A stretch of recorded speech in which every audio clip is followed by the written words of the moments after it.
Good morning, everyone. Today we are going to study our chapter first from geography, that is our environment. Basically, the surroundings or condition within which an individual or organism exists is termed as environment. The place we live in, the people and things around us, the plants, the animals, the land, the buildings, all are a part of the environment.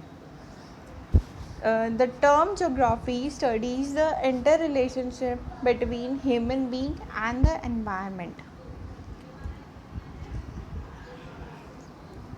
A natural environment.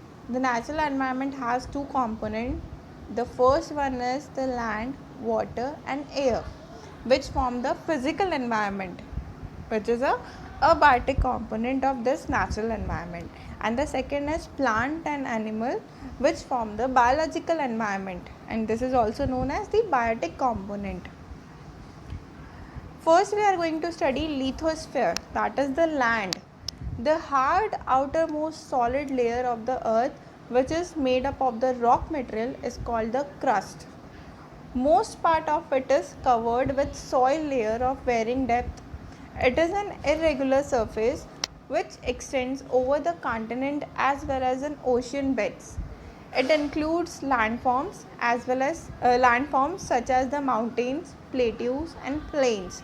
It is a source of vegetal and mineral wealth. Next is the hydrosphere. The realm of water is referred to as the hydrosphere.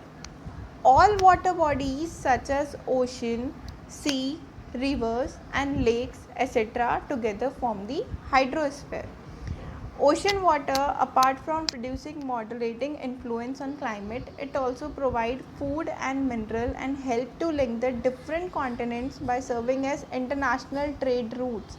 And you know what? March 22 is celebrated as World Water Day. Next is atmosphere. The layer of air around the earth and even us is called the atmosphere. It extends up to more than 1,000 kilometers above the earth's surface. It is held around the earth by its gravitational force. The air, which is a mixture of various gases, is useful to us in various ways. It has a thin layer called the ozone, which protect us from the harmful ultraviolet rays of the sun. Changes in the atmosphere result in changes in weather and climate. Next is biosphere. I already told you the biotic component, plants and animals, which form the biological environment. Life exists only in a narrow zone where land, water and air come in contact with each other. The domain is called the biosphere and that makes the earth a unique planet in solar system. Life living being exists only in the biosphere. Next is a human environment. Human beings from the most important part of form the most important part of the environment. They not only interact within the environment but also modify it according to their need. Early men lived in the natural environment and he must maintain balance between nature and human environment and learn to live in harmony with nature. He must use the resources wisely and learn to protect and preserve them for tomorrow. Judicious utilization, not exploitation, is the one and the only way to attain sustainable development. Human beings equipped with greater level of understanding and high level of intellectual capability alone can save the natural balance in the environment. It is the need of the time that we must pay attention to conservation of environment. To create awareness about environmental conservation, we all celebrated 5th June of every year as the World Environment Day. So what we have studied in this chapter, that is, first we study what are the biotic and abiotic components. First we studied the environment, then the natural component, that is the biotic and abiotic component.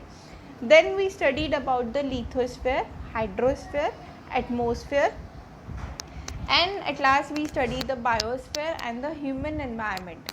Actually, the interaction between all these things, that is the land, air, water, plant, animal and human, is called as the environment. So now we revise the environment. As you know, the environment is a combination of natural and human component, which is divided further in two parts, that is biotic and abiotic. Biotic is also known as biological component and abiotic is also known as physical component. Biotic component includes plants, animals, humans and other organisms, but abiotic components includes land, water and air. And as you all know, land is also known as lithosphere, water consists hydrosphere and air is also known as atmosphere. And all living beings together form the biotic component and non-living beings together form the abiotic component. Now we talk about natural environment. As I already told you that we have three physical components, that is the land, water and air. So we can divide the natural environment into three parts, that is the lithosphere, the hydrosphere and the atmosphere. Lithosphere means the solid outer layer of the earth comprising of the crust and upper mantle. अर्थ की वो layer जिसके अंदर crust and हम mantle को use करते हैं, that is known as lithosphere.